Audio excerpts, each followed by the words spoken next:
Welcome to the Synthetic Media Podcast. I'm your host, Henrik de Gior.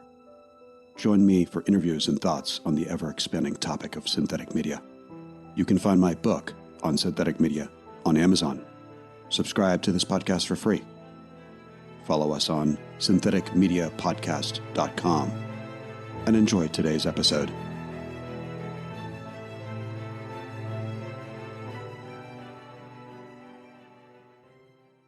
My name is Rupal Patel, and I am the founder and CEO of Vocal ID. I'm also a speech scientist and professor at Northeastern University. How are you involved with synthetic media? I have been involved with synthetic media for many years now. Primarily, initially, it was in the capacity of doing research in the area of speech production and how we could then build machines that could also produce speech accurately as well as with proper intonation and melody. And then in 2013, we spun out a company from my lab called Vocal ID. And what Vocal ID does is it creates customized synthetic voices for applications that talk, including for individuals who are non-speaking, as well as for companies and brands who are creating products that are going to be voiced. What are the biggest challenges and successes you've seen with synthetic media? So there's actually been so much new research activity and new advances in speech synthesis in the last decade or so. Prior to that, we had a particular kind of speech synthesis that really is what we hear a lot in our world today, which is what Siri and Alexa and all these kinds of voices are built based on, which was using all the compute capabilities that we had in the late 90s and early 2000s, where you could record hours of speech and then sort of glue those bits of speech together in new combinations to create synthetic speech that was essentially very convincing sounding audio. The only problem with that was that it took so much time and effort to build those voices, and it was very expensive. And so you only kind of could have that the bigger brands and organizations. What happened in the last 10 years is the growth and really proliferation of machine learning techniques and statistical or stochastic techniques, which now allow us to take still, again, human speech, and rather than cutting it up into the elemental components of speech, what we can do now is mathematically model that voice and that speech production, both the consonants and vowels, but also how the melody and the intonation of that speaker and all sorts of things like the voice quality of that individual are parameterized and understood from the machine, so that then you can type in new content and then generate, sort of recreate the speech of that individual. To create synthetic voices quickly, at scale, with less data, and also with the intonation and melodic patterns that weren't necessarily possible before. And so I think we are going to continue to see a lot of advances in this field, not only in speech processing or speech synthesis for information delivery, but also thinking now if we can model things like the voice in terms of the intonation contours, you can start to use speech production or speech synthesis for all sorts of applications where it's much more about creating a bond with that artificial agent or, more purposeful kinds of applications that we had seen before. What advice would you like to share with people working on synthetic media? There's so much really fascinating research that's happening both in the laboratories at universities, but also in companies. What I would say is that now that we know sort of there's the recipes of how to create a synthetic voice, I think the real next challenge is what kind of data do we need to build a voice quickly?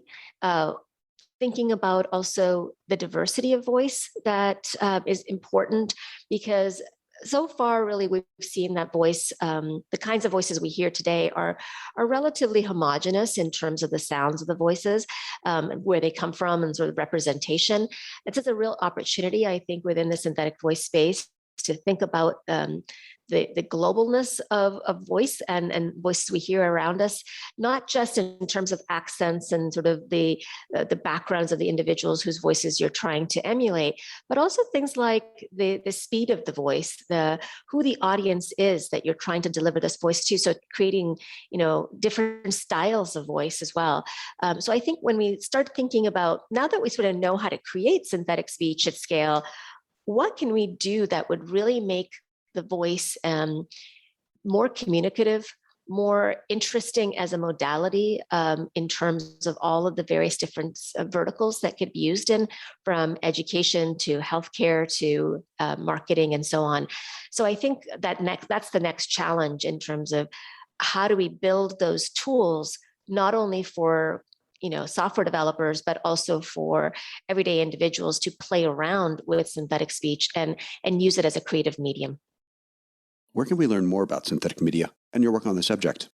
Well, there's actually a lot of great research that's out there. If you do, any kind of a search on synthetic media, look for synthetic voice, look AI voice. There's a lot of sort of words that sort of mean the same. I think that there's a lot of literature out there. Look on GitHub if you're a developer.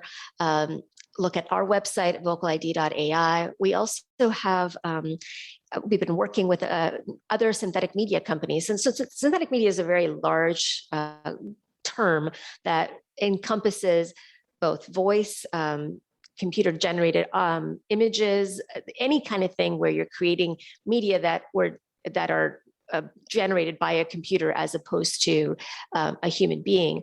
In many of these cases, though, you are actually starting with human data and you're modeling that human data.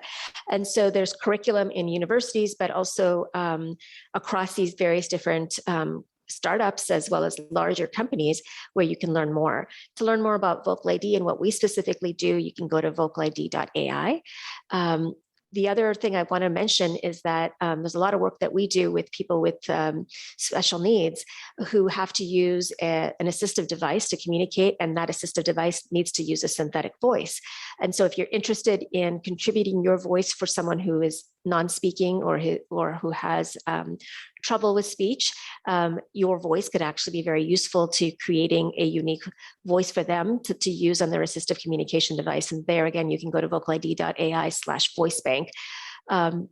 If you're a voice talent and interested in creating your voice and monetizing your voice as an AI, please reach out to me, again, Rupal at vocalid.ai. So there's a lot of ways in which you can learn more and engage in this new field. Join us next week for a new episode by subscribing to the Synthetic Media Podcast. Check out my book about synthetic media on Amazon. Follow us on syntheticmediapodcast.com. This podcast was produced by Henrik de Gior. Music by Mattia Capelli. If you enjoyed this podcast, please leave us a 5-star review. And thank you for listening.